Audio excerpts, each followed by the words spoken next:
Okay, Kurt, we can't seem to get together for a phone conversation, so I'll just record this little video for you and I'll raise the things that concerns me regarding your suggestion for the layout. Now, I've done a couple of things. First of all, we're seeing over here the layout where we have the 4 buildings at the top and then the 2 buildings at the front.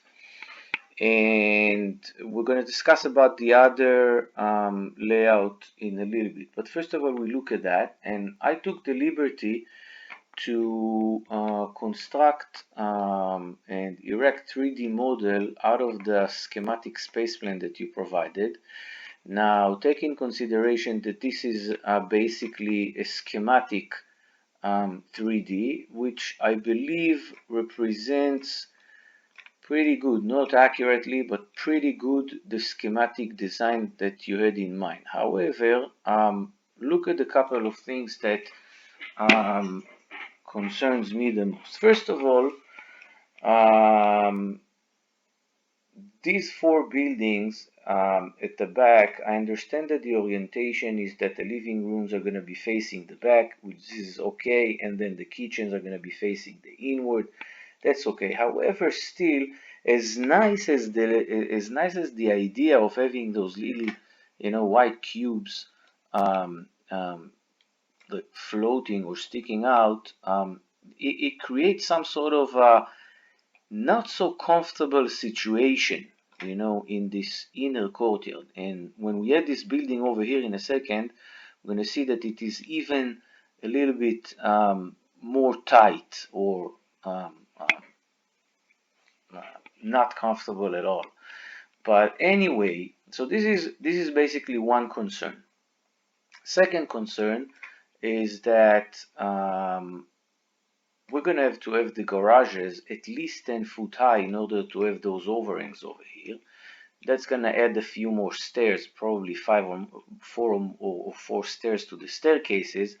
It's gonna make the whole situation over here a little bit more complex. So this is second concern. Third concern is that taking in consideration that the staircases or the odd shapes, the little like triangle or trapezoid shapes over here that encompass the staircases needs to go all the way from the garage all the way up.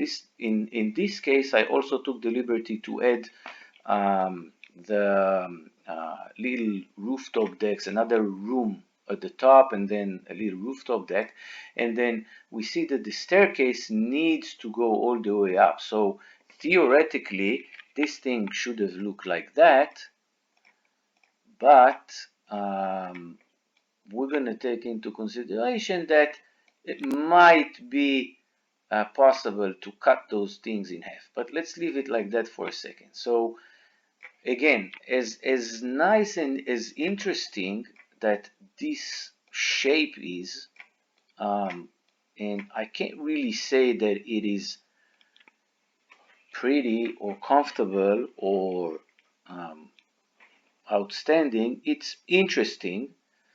As interesting as it is, it creates some sort of a wall, basically like a train building or any type of like small or subdivision building where we see a full facade with no openings, no light coming in, no air flowing by. I mean, we're not really doing anything that is extraordinary or more appealing or more attractive. So this is the second thing, and we're going to talk about the space plan in a little bit. But let's just talk about the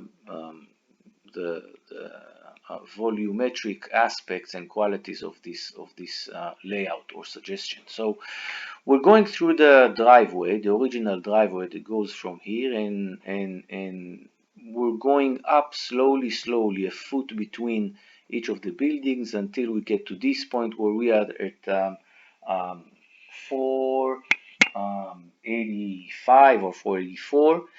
Now, we need to take in consideration that according to the survey, the topo survey, this wall over here is going to be at least 12 foot high, and it's going to go for approximately 40 feet long. So that's a pretty big retaining wall that we need to retain over here, and that's assuming we're going to be at this point at 485. So these two concerns are regarding the retaining of the property of the next door property. Now let's add those two buildings. Now we're going to add those two buildings at the front, and look what we're getting. Basically, we're getting some sort of almost full wall. If we're looking from the street, we're getting like a huge wall. Even if we're gonna add some trees and we're gonna try to like block it a little bit and soften the whole facade, we're still getting, if this is the street level, which is 472 at this point, over here we're going to be at least 40 feet higher than this point, because it's going to be 12 foot from this point to this point, and then another at least 30 feet to get those three units. And then if we're about, you know, talking to the neighborhood council, this is like 37 feet, and then another 12 feet, we're going to be over 45 feet at this point. Now, I don't know how that thing is going to fly with the neighborhood council, taking in consideration that most of the buildings in this street and most of the buildings in this area are not that high on the street level. Now, this is one thing that we need to consider. Second thing we need to consider is that what we're creating at the back over here is some sort of a very claustrophobic corridor that does not allow air to go in, does not allow light to go in, and it's pretty much dead in terms of these windows facing directly these windows and these windows facing these windows. So basically we're putting these people inside each other's house. So I'm not sure it's such a comfortable situation. Now let's again, we talked about the back and we talked about facing and orientation to the back, but still this little area over here is something we need to consider. I'm not sure that this is like a comfortable and okay situation. Definitely not for $1.5 million units, and definitely not in a case and a situation where we need to be extremely more attractive than all the properties around us, because a year and a half from now we're going to have at least 40 units at the same street up for sale, and we're going to need to be attractive. So this is one thing. Let's look at that and talk a little bit about the space plan. Now, if you look at the space plan, we see that all these units over here, this one, and this one, has master bathroom and guest bathroom, which are completely blocked. So another thing that I asked is that we need, if we want to advance and if we want to get this layout going, we need to develop the space plan furthermore. It is not possible to have all this unit, this unit, this unit, and this unit, to have the bathrooms completely blocked. The master bedroom and the guest bedroom are not going to have any windows. I mean, this is something that is not acceptable. Now, I understand it's okay to do it on the garage level maybe, or in the guest unit, but it's not okay if we're talking about the master bath. So this is also something we need to consider and resolve. So please develop the space plan further so we can see if this layout even works. But this is another thing. Now, another thing that we need to consider is that, again, it's nice that we have staircases over here, and it's nice that it is some sort of a void or a volume, but guys, this is a wasted space. This space basically creates some sort of a non-rectangular, non-90 degrees angle volumes that part of it is stairs, part of it is just like open space, part of it is, I don't really understand until I see a complete and full space plan how this thing can be tied together.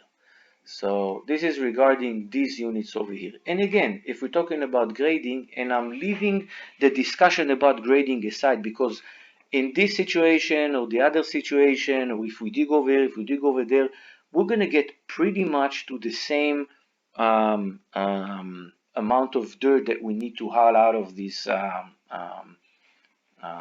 lot. And it's fine. Even if it would be more than 1,000 cubic yards, it's still fine, because I mean, if it's important for the project and if it gives like an added value, then it is fine and we need to do it. So this is one thing.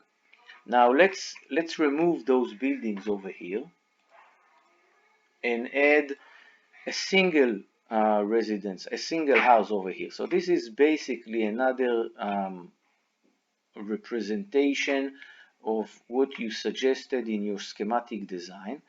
And again, I mean, because of the fact that you're not going all the way down, you're not digging down, then you're going to need to basically use this whole space over here in order to provide enough square footage for the house. And you're going to have the garage over here, and then another bedroom over here, another unit over here, or the living room, and then you're going to have all 3 bedrooms at the top. But in this situation over here, again, we're going to need, and that applies also to the other situation, we're going to need to retain this little part over here, where we go up, and we're going to have the garages coming from the back to this unit, and that's going to make this unit a little bit less private. So the fact that we're locating it over here, it's going to be a little bit less private. Again, then, and on top of that, there's the situation with the electrical pole that's situated over here at this point, but we can discuss about that fact, and we can decide whether we want to take it out or not. So again, this is a representation of what I think you meant by the first house. So this situation is much, much better than before. I mean, this is basically getting to a point where it's almost acceptable. But again, there's this corridor over here, and again, these units are going to be completely blocked. The first level of this unit is going to be completely blocked. No view, no nothing. Maybe this unit is going to get a little bit view to that side. But again, they're all going to be blocked. So this is regarding this. Now, again, we're going to go back to the discussion about the space plan. And again, I would ask you, Kurt, please develop the space plan for this house, because what we're getting over here is just crazy. We're getting like triangular shaped rooms. We're getting like irregular spaces, irregular angles, and it's each and every corner. So we got to get this thing straight. We got to get this thing developed if we want to further investigate or explore this type of layout.